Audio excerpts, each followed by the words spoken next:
So I made a video game all about being inside of a video game. Welcome to Moons of Venus, an upcoming science fiction heist game due to come out next fall.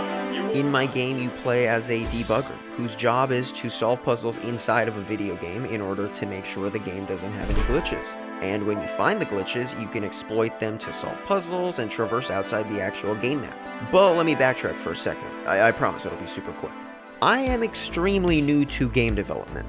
I am a filmmaker by trade, but have always had a love for video games. So I decided I wanted to try and make my own games for fun. I made a quick little horror game as my first project, and I was pretty happy with how it turned out. It's no PT or Resident Evil or anything, but it's okay, it's fine. And a couple players really seemed to enjoy it, which made me happy. However, there were some glitches that I did not foresee, and a few unlucky players discovered them and were, understandably, not very happy with me.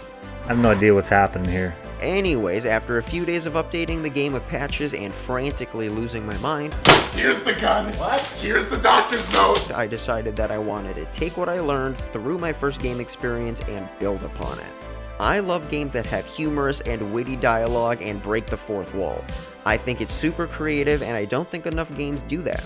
So I decided to make a comedic puzzle platformer that pokes fun at bugs, glitches, and just video games in general. You will die if you fall down this pit. Please do not fall down this pit. You did not, in fact, die. That was a joke. Haha. I got to work in Unreal Engine 4 with my first prototype, and it was okay. But I knew something was off. It took me a while to figure out what my game was missing, and it was nothing. No, seriously. The player starts the game in this room with the first puzzle in front of them, and right off the bat they had to be puzzle solving. And after looking at a ton of gameplay, I realized that very few games start like that. Most start with a few minutes of, well, not nothing, but, walking through hallways, world building, narration, all that good stuff.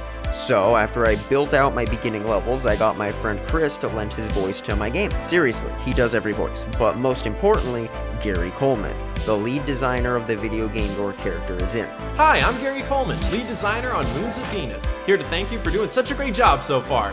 Anyways, I was pretty happy with how my game's beginning levels were designed and the game's comedic style and meta jokes.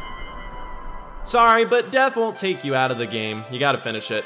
I personally don't think the game's that bad.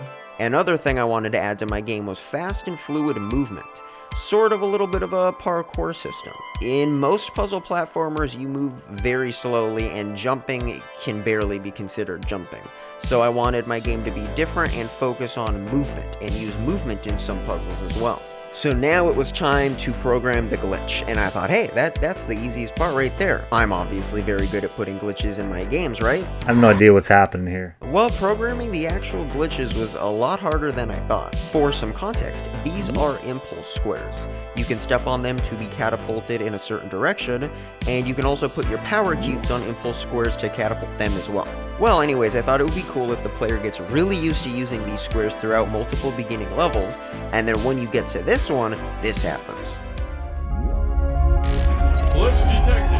Glitch detected. I really wanted the player at first to feel like they broke the game or found an actual glitch, so I programmed a delay and then for the cube to quickly move outside of the map.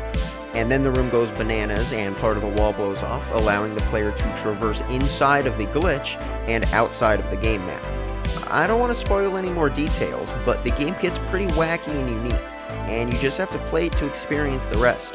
I learned a lot while making this game and have so much more to learn, but I'm really eager for you guys to play it and let me know what you think.